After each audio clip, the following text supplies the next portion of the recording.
It is a really big difference between the hype and execution.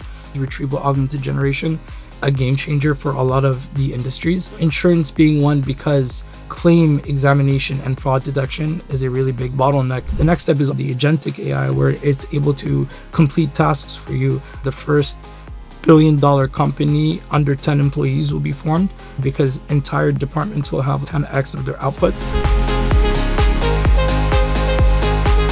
Today we are discussing the intersection of rapid scale and mission-driven innovation. In 2026, building software, it's about creating a positive human impact in sensitive sectors like healthcare and insurance. The days that you work on when you're not motivated are the days that are going to make you a better person and reach global heights.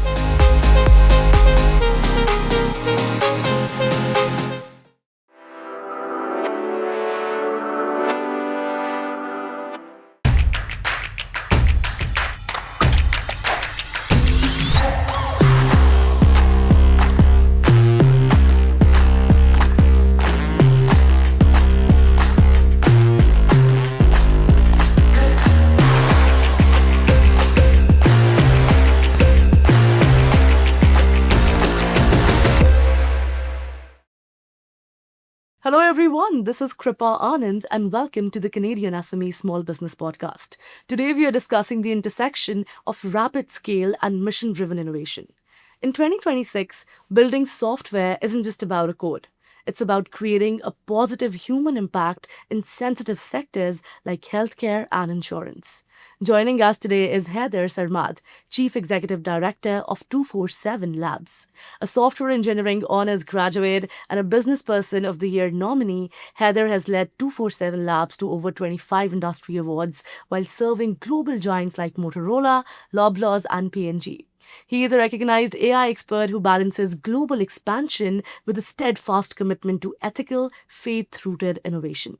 So before further ado, let's welcome this special guest. Haider, welcome to the podcast. Such a pleasure to have you with us. Thank you for having me, guys. It's a pleasure to be here as well.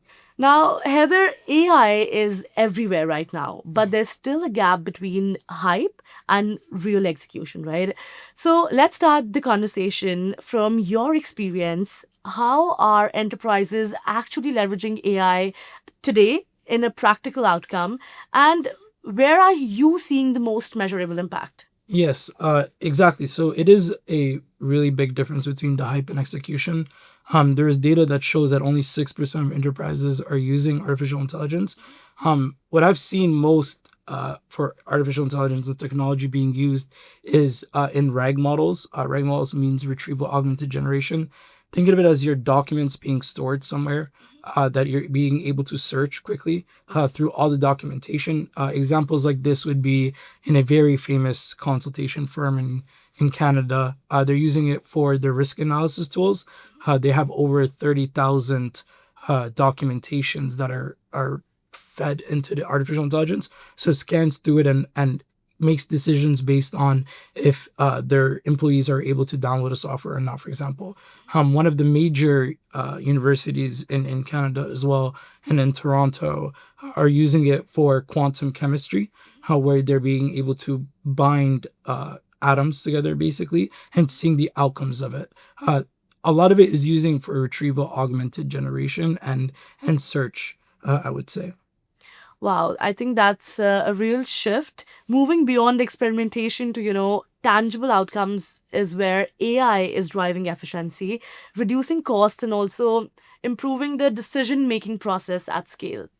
Now, Haider, let's explore how predictive analytics is enabling more accurate forecasting in patient care and claims.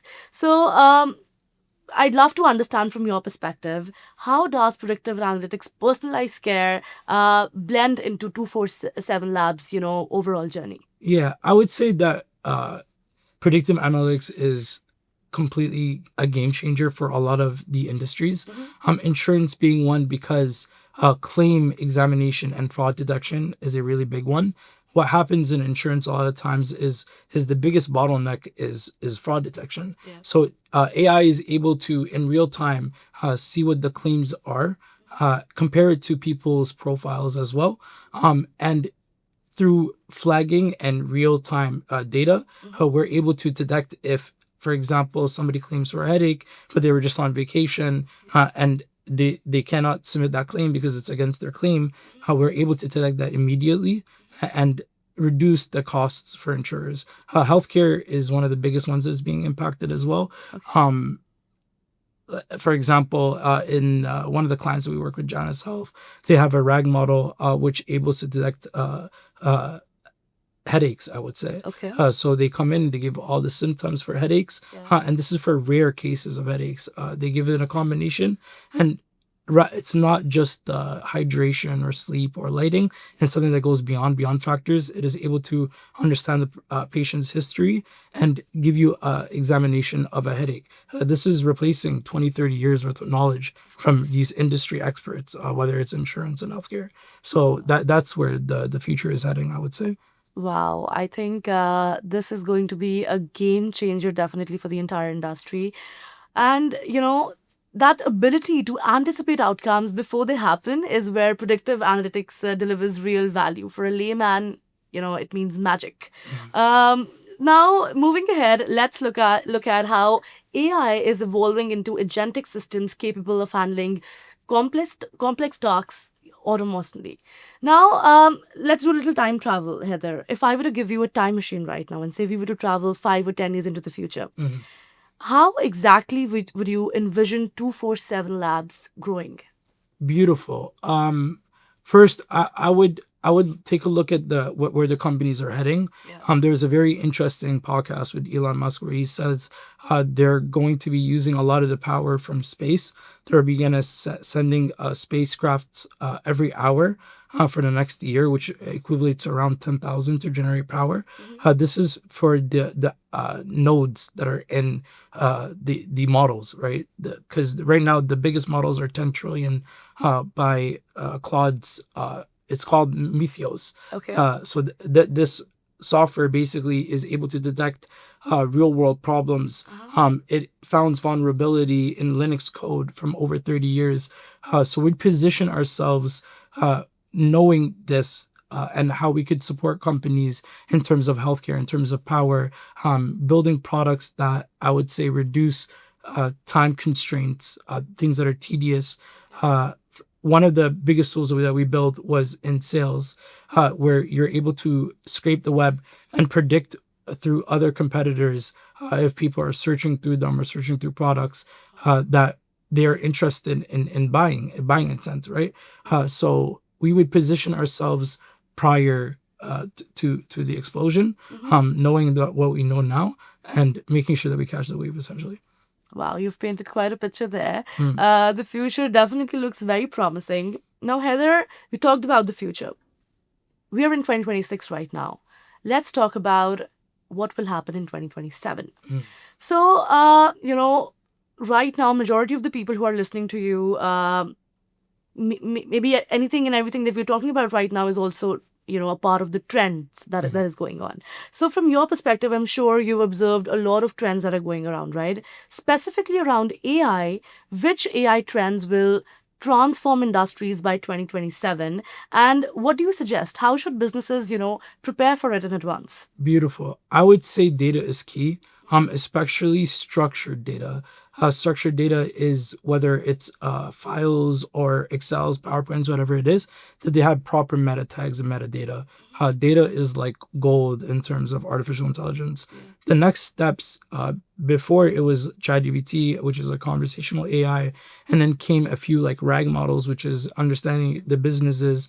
The next step is obviously the agentic AI, where it's able to complete tasks for you. I haven't seen many companies adopting this, so I believe this is where the shift is going to be going, is through more agentic systems. I also think that the first billion-dollar company under 10 employees will be formed because entire departments will have like 10x of their output. So I would say collecting this data ought to like making things autonomous. Whether it's workflows, whether it's marketing, each of your departments have gaps in them. Analyzing these gaps and creating workflows for them is, I believe, how companies could leverage it. Anything that is a gap could be filled with artificial intelligence and automated systems, agentic systems. Very well articulated, I think. Just building on that, I'd also love for you to touch on the ethical AI part of it, because that is the conversation that you can't have an AI conversation without touching on this. So, what are your views on that? Yeah, so in 2% Labs, we view ethical missions very pristinely. We don't work on anything that's related to tobacco, alcohol, gambling, adult content, recreational drugs, anything like that. And it's because we found that most of software could be utilized to hurt humanity, whether it's in war and whatever. And we wanted to be the good guys in the story. In the beginning, when we were first starting, it was a little bit more difficult to reject six-figure plus projects from the biggest gambling casinos in the world. But now when people choose us, they choose us solely because of our ethical mission. It's people that are joining our mission to better humanity as well. And they appreciate the fact that we don't touch any of these ethical, compliant things, So I would say it's a lot easier to work on it and be ethical driven the bigger that you get. And I would say that's how I would answer that. That's a beautifully articulated, answer, and it also shows the immense trust that people can have on you personally and also on 247 Labs, and that's a beautiful thing to have. You can't do business without credibility, without trust, and those are the check boxes that you are ticking absolutely beautifully. And also, I think preparing for ethical AI adoption now is what will differentiate the trusted industry leaders from the rest as regulations catch up. Also, to the tech leaders and founders watching, in 2026, the move fast and break things era is over. When you are dealing with AI in healthcare or insurance, the stakes are lives and sensitive personal data. Haider's leadership at 247 Labs with their ISO 27001 certifications and Forbes recognition shows that you can scale to serve companies like P&G while maintaining a positive impact-only mission. Don't chase every AI trend, chase the ones that solve real human problems. Your mission integrity is your greatest competitive advantage in a world that is increasingly skeptical of unmonitored algorithms. Stay tuned. It's time for a quick break right here, but don't go anywhere because we'll be back with 247 Labs. Hey, you think you know UPS? Yeah, that's us. Everybody knows that. You know what you didn't know? This. Okay, try to keep up. Ocean, us. Ground, rail, air, so us. Guess who? Us. Customs cleared, borders cleared, done. Us. Still with me? Wait for it. Boom. Us. Intelligent, automated, fulfillment. Us. Yep, healthcare too. Digital your thing? Yeah, well, book it, ship it, track it. You feeling me yet? Yep, that's all us. That's all UPS.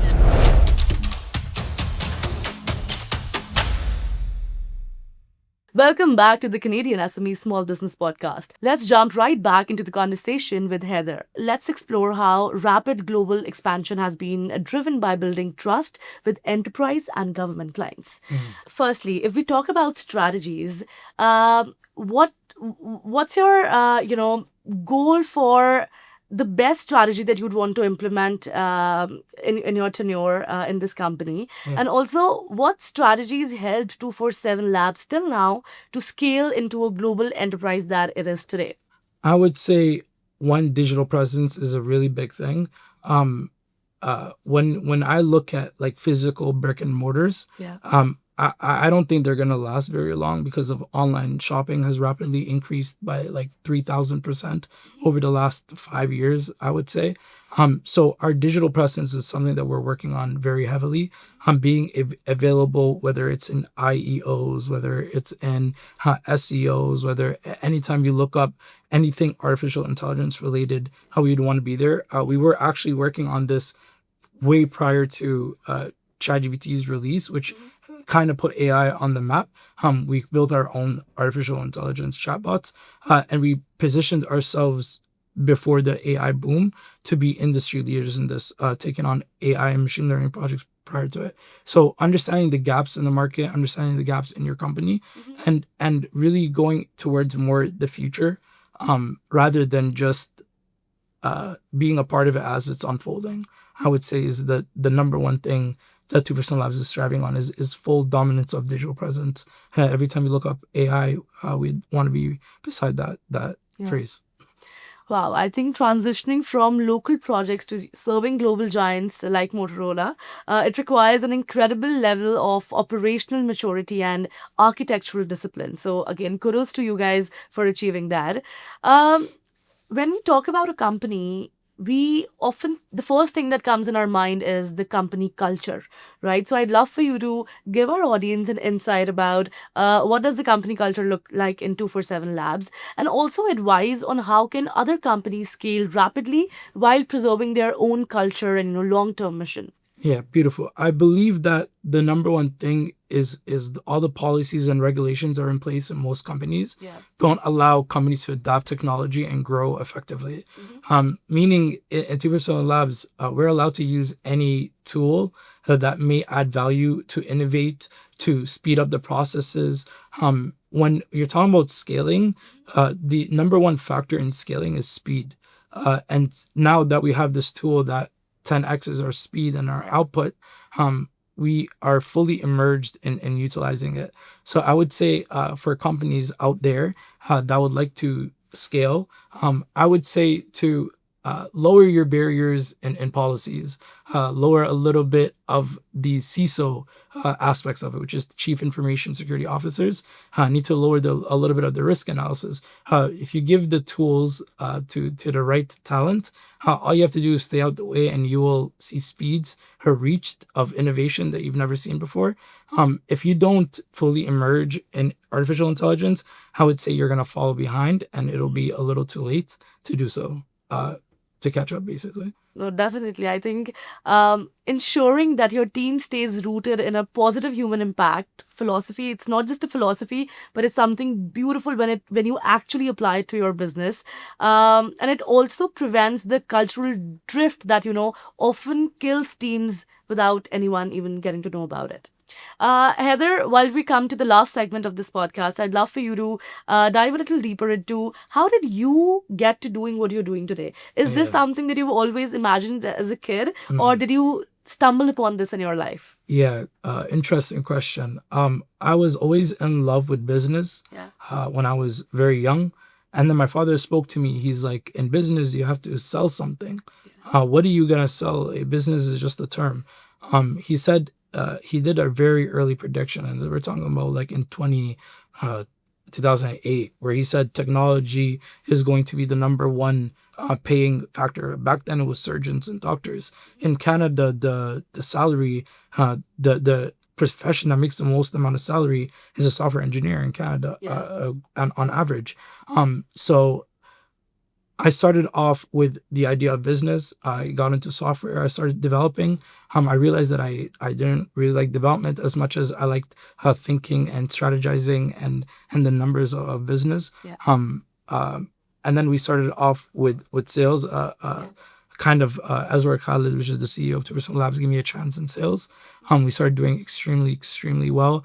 We started adapting a bunch of workflows with AI because it goes back to the point I said where AI takes the knowledge of 25 years experience. So I took all the documentation that I could from all the big marketers that I know and fed them into systems, and they found gaps in our business operationally, whether it's through our sales, whether it's through our marketing, whether it's through this, and it guided me to make the right decisions on the investments to make, whether it's in ads, whether it's in copy, whether it's in global expansion. Before we were a lot more locally, and then when we did a lot of the research, AI helped me understand that the volume in the US is a lot bigger, in Europe it's a lot bigger than Canada. So having these tools under my belt really helped the expansion of 2% Labs, I would say.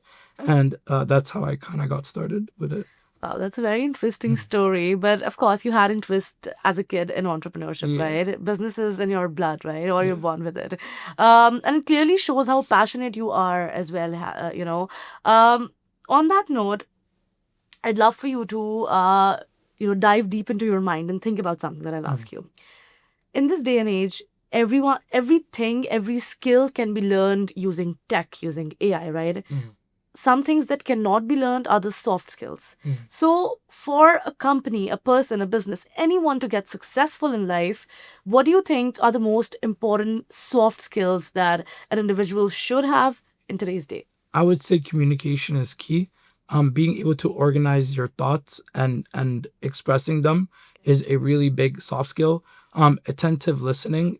There was a mentor of mine who worked very, very close with Jeff Bezos, and he said that Jeff Bezos in a room will be the last person to speak because he listens to everybody's ideas, formulates it, picks the ones that he likes, discards the ones he might not like as much, and is able to speak it, right? The last skill I would say is to have everything in bullet points and steps.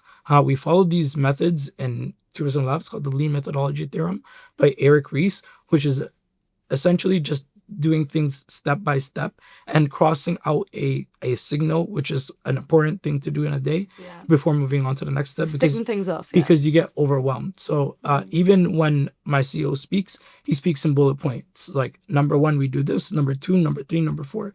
When I speak to clients, we say we're going to be able to solve this problem. This is the X solution and Y is the result. So being able to formulate your thoughts is very important. Saying in an organized manner and attentive listening, I would say, are the most important soft skills. And the most important one for me is drive. Not being motivated is not a reason to not have drive. When you're not motivated, these are the days that excel a human. The days that you work on are when you're not motivated are the days that are going to make you a better person and I would say reach global heights. So Wow. I think that was a beautiful dive into your mind as well. And as I said, I'd love to, continue this relationship with 247 Labs because we are incredibly proud of the revolution that you guys have brought into this industry. I'm loving this conversation, as I said, and definitely we'd love to have you back for another episode, maybe with your CEO as well. But for now, before we let you go, if there's one piece of final advice that you'd like to give to a young engineer, who is starting a tech business, if you could whisper something into his ear, what would it be and why? I would say don't give up. I would say that the best advice my dad gave me is that adults are all kids trying to figure it out still. That feeling of figuring it out will never go away.